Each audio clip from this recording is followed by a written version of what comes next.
Muy buenas noches, mi nombre es Ramón Espejo y estoy muy contento de estar con ustedes en Edición Central, elecciones 2021. Faltan solo 18 días para las elecciones generales que nos conducirán a elegir a nuestros próximos representantes en el Congreso Nacional, a los parlamentarios andinos, y definirán quiénes son los candidatos que pasen a una eventual segunda vuelta. Hay que aclarar algo que también muchos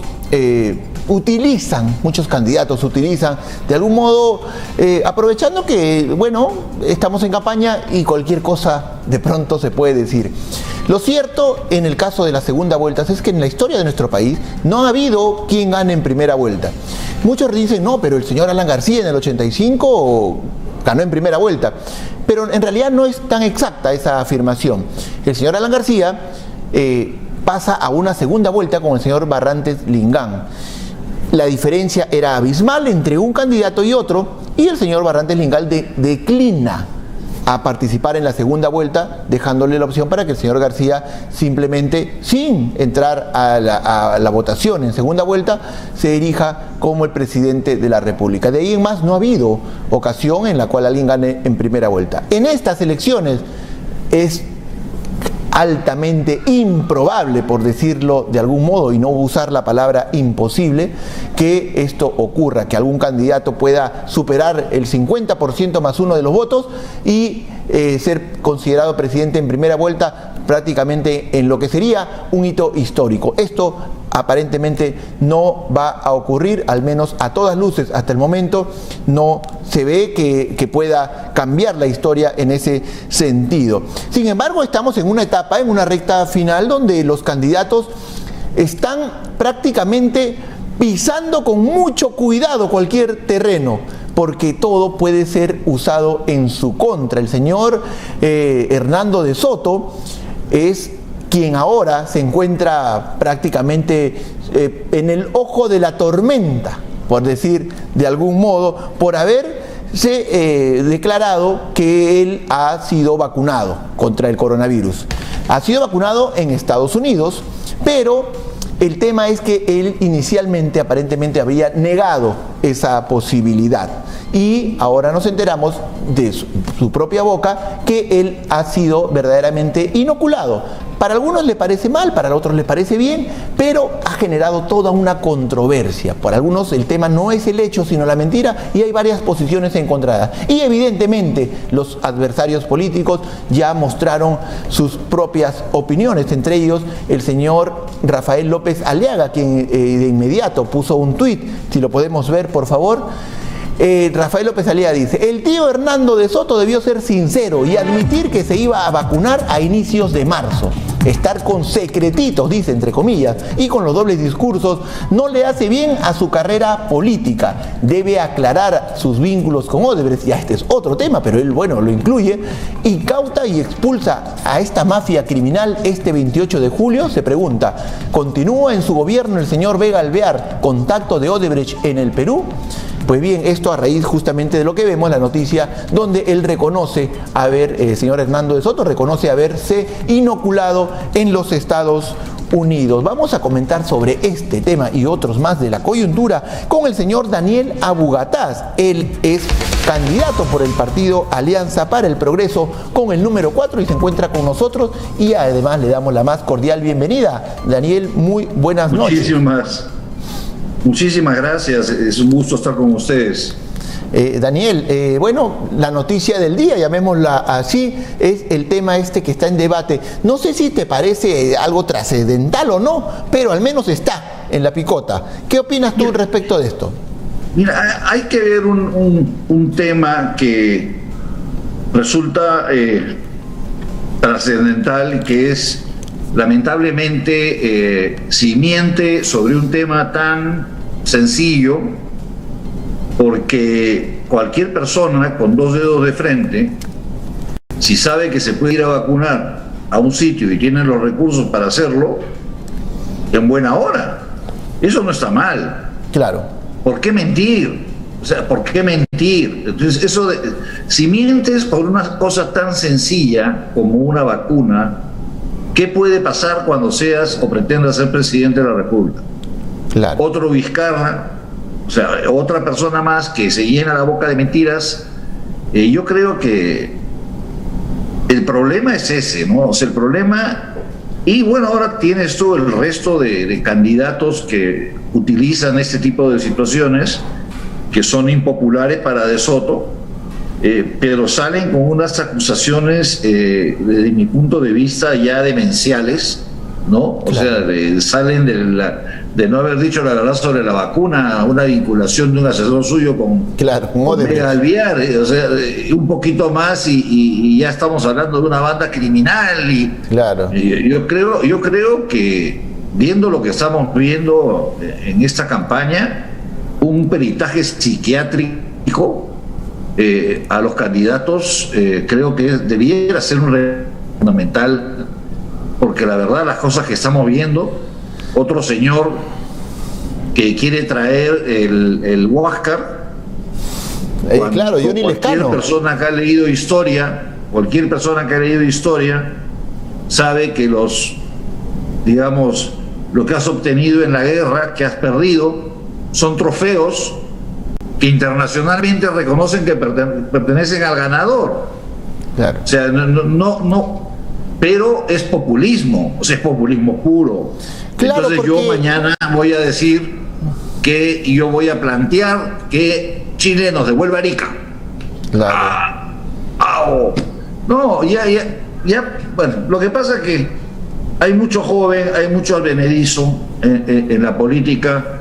Tenemos 18 candidatos que están tratando de conseguir el apoyo del pueblo.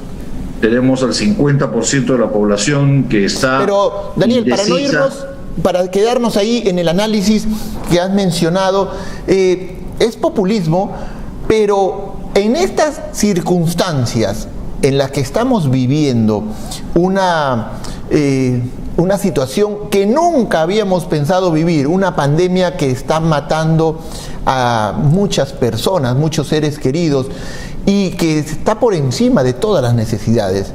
¿Este tipo de populismo funciona? Es decir, ¿la gente lo valora realmente? ¿O tú crees que, o sea, deberías quedar en su real dimensión como una anécdota más? No, lamentablemente hay gente que le llega la noticia por terceras personas, no la han visto directamente, y lo ven como una reivindicación nacional, como una especie de, es un héroe nacional, va a recuperar el Oaxaca. No, el populismo es lamentablemente en ese momento el pan de cada día de los principales candidatos. Ningún candidato se ha puesto en el tema de momento que tú mencionaste. O sea, nosotros tenemos a un candidato, César Acuña, que permanentemente está hablando del tema de la pandemia, le ha pedido al presidente Sagasti que invite a todos los candidatos para que le expliquen qué cosas están haciendo, qué cosas piensen hacer. Estamos pensando en el Perú.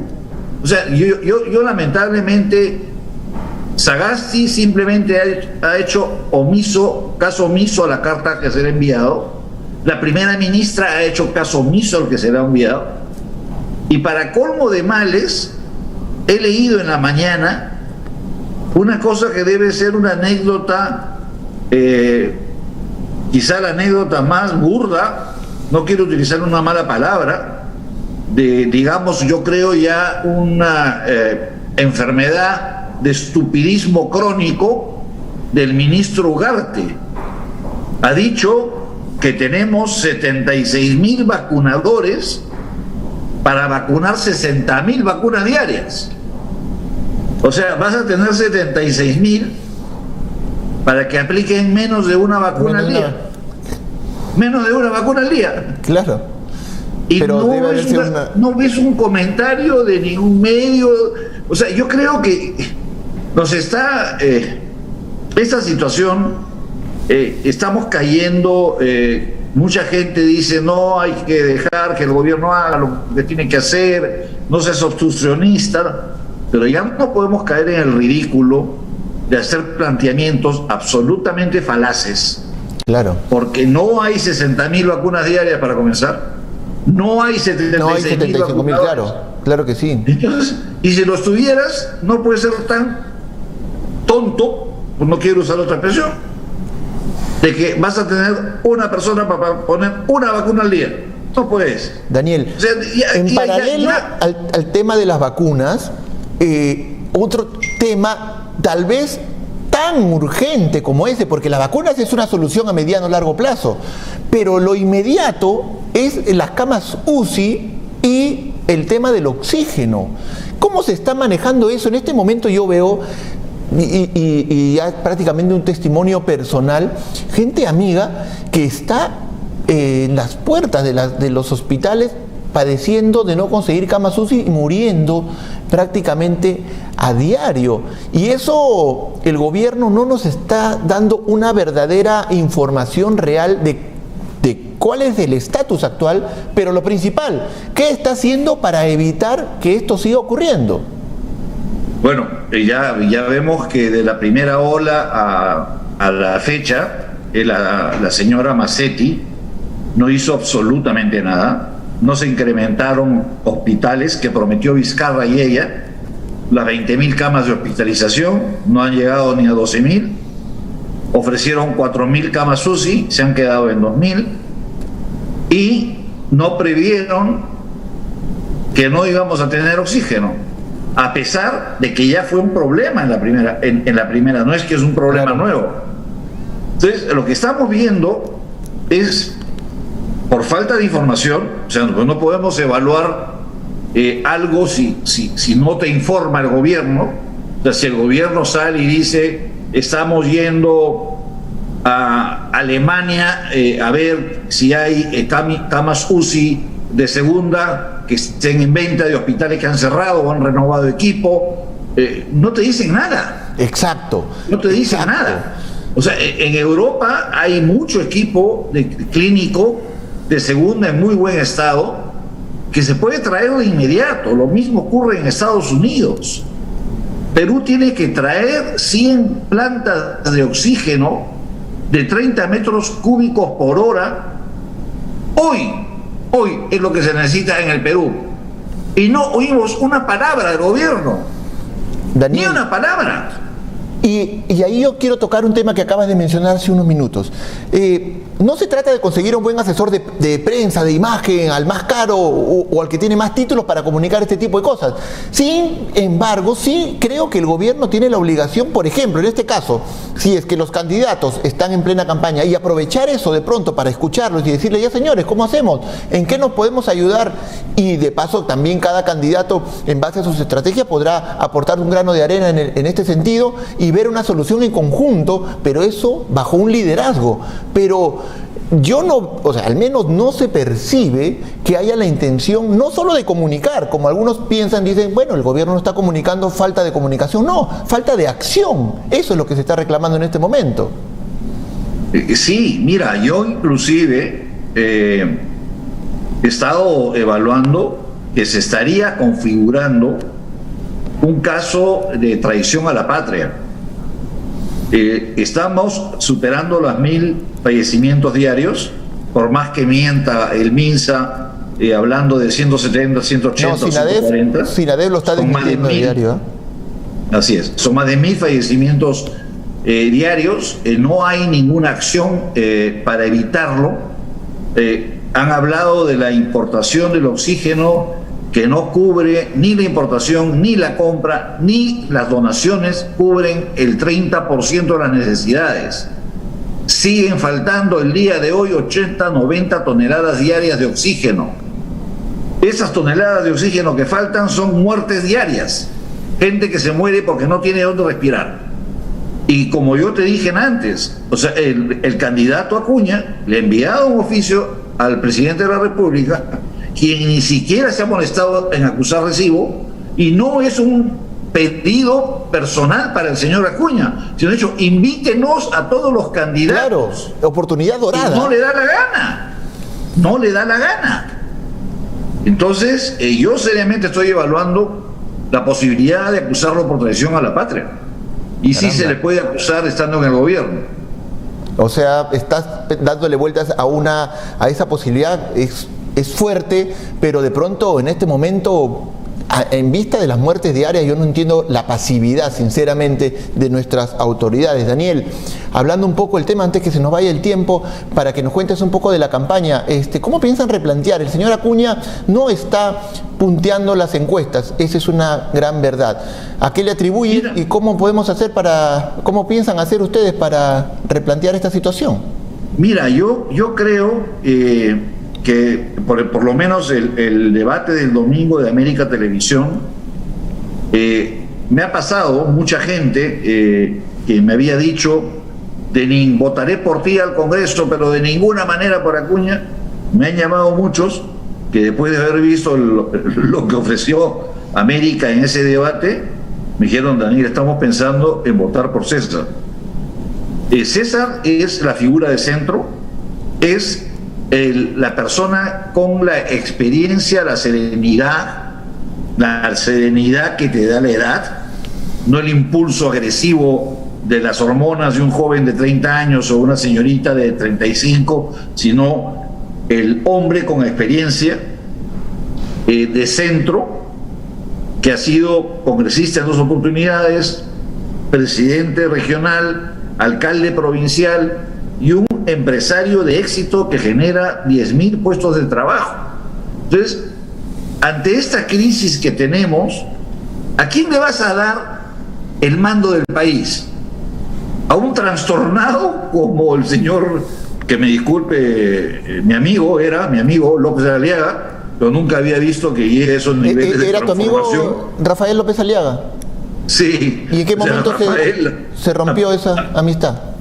Ha perdido la chaveta, ¿no? O sea, yo creo, y lo entiendo, porque yo he vivido momentos de crecimiento como espuma cuando manejábamos la campaña de Ollanta. De Ollanta, claro. Y es como que te inyecten adrenalina al corazón directamente, ¿no? O sea, te vas transformando en un es así, o sea, la droga de pronto del poder, la idea de que vas a llegar de repente a tener mucho poder, y eso, claro.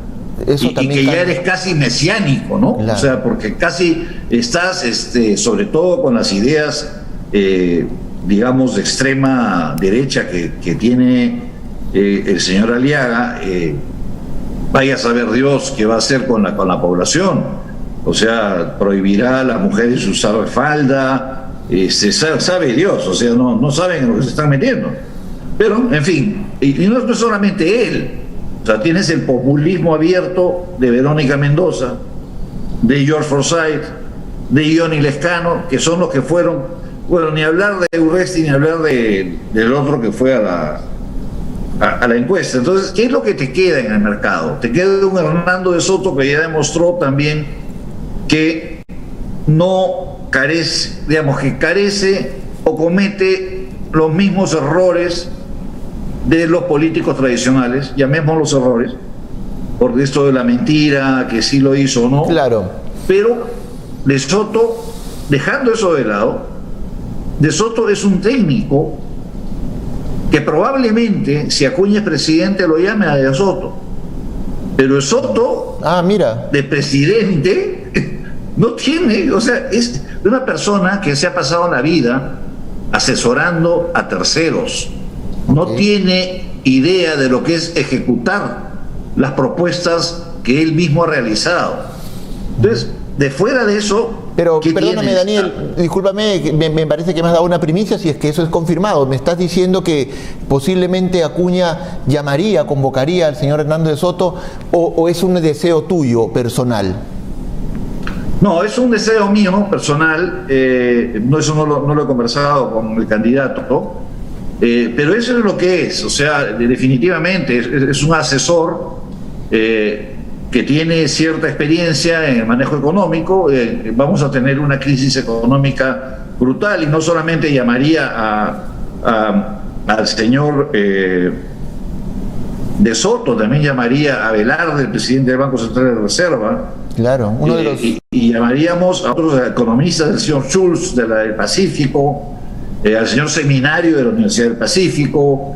Yo creo que ya hay que darle cabida a economistas de otro nivel ¿no? Que han sido marginados de la administración pública permanentemente, que han tenido siempre a los sí señor de lo que dice el Banco Mundial, de lo que dice el Fondo Monetario Internacional, y el Perú, si nosotros no nadamos contra la corriente, porque toda la corriente nos está inundando de problemas, y lo que tenemos es que empujar, luchar para salir. Y te digo una cosa, yo siempre he sido confrontacional, y soy confrontacional, pero si llego al Congreso, lo primero que haré el primer día que nos ponen la medalla y nos regalan el librito, voy a exigir un pleno permanente a puertas cerradas para que todas las bancadas nos pongamos de acuerdo en el tema de la pandemia, el tema de la economía, el tema de la generación de empleo, la seguridad y la educación.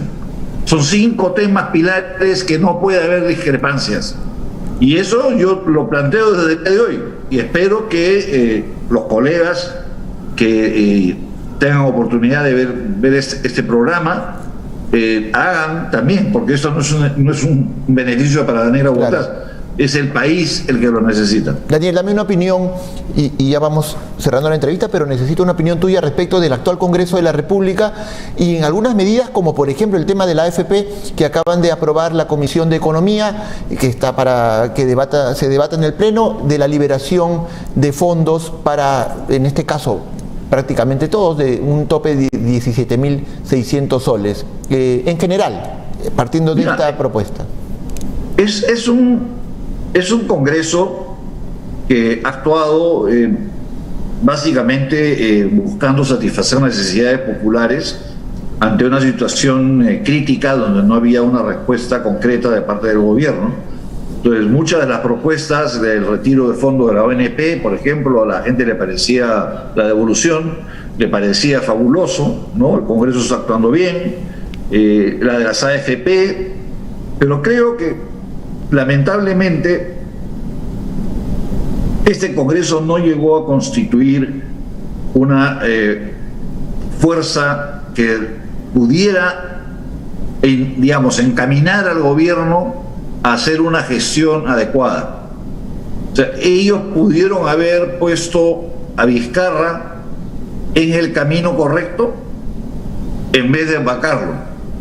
Y prefirieron, bueno, lo mismo que Kuczynski, ¿no? O sea, que han sido actitudes absolutamente negativas, conspiraciones, la que hizo San Martín para que entre Vizcarra y después la que hizo Merino para que salga Vizcarra.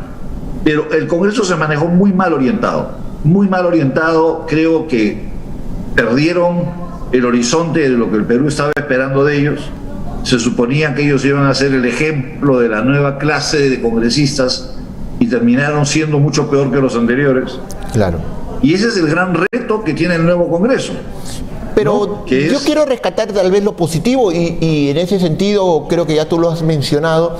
De pronto la intención podría ser buena, pero se han chocado con una serie de limitaciones también en cuanto a las formas y a las prerrogativas que ellos piensan que tenían y realmente no tienen, como que por ejemplo el Congreso no está para ejecutar, no es el poder ejecutivo, pero de pronto faltó un liderazgo ahí, ¿verdad? Eso también habría que decirlo para completar el panorama, faltó un líder, es que esa fue el error personalista que cometió el señor Vizcarra. Cuando el señor Vizcarra, y lo sé de muy buena fuente, se le dijo: tienes que presentar una bancada, no puedes gobernar sin tener una bancada, en un gesto de autosuficiencia comentó: a mí el Congreso no me interesa para nada, yo manejo el país. Entonces, ahí ese es un grave error que cometió Vizcarra, porque sin una mayoría que él hubiera obtenido, no hubo liderazgo. Y lo que ha habido han sido situaciones en las cuales se han agarrado de temas que la gente no ha podido decir que no. O sea, nadie podía decir que no, que te devuelvan parte de tu plata de AFP. Claro. O sea, yo honestamente lo critican mucho a este Congreso, ha cometido muchas barbaridades, pero ha habido temas en que sí han tenido la razón. Y de alguna manera... bueno, no ha habido fiscalización, Claro. No ha habido participación ciudadana, han dejado de lado, ha habido blindajes a los congresistas, blindajes entre ellos, son las mismas. Al final las cayeron en la mismas misma. lo mismo, sí. Daniel, se nos ha agotado el tiempo, pero necesito que nos digas, por favor, ¿por qué debemos marcar la A de Alianza para el Progreso y el número 4 de Daniel Abu-Gataz este 11 de abril? Adelante. Bueno, en primer lugar, creo que marcar por César Acuña y marcar la A nos garantiza paz y tranquilidad y serenidad de una persona de experiencia. O sea, lo que es trascendental en este momento para el país es recurrir a la experiencia de nuestros políticos, y César Acuña tiene la experiencia y la capacidad de gestión que todos sabemos que el Perú necesita. Y Daniel Abu-Gataz, bueno, tengo algo de experiencia también en la labor congresal y tengo tareas pendientes que cumplir. Yo también luché mucho por el tema de la ejecución, no me dejaron hacer un programa de gestores y eso me lleva a la necesidad de plantear una ley de reforma integral del Poder Ejecutivo. Y por esa razón quisiera llegar al Congreso. Si tienen la amabilidad de marcar la A y escribir el 4, se los voy a agradecer. Fue Daniel Abu-Gataz, candidato al Congreso de la República con el partido Alianza para el Progreso, con el número 4. Vamos a ir a una brevísima pausa comercial y regresamos con un panel muy interesante. Pausa y volvemos.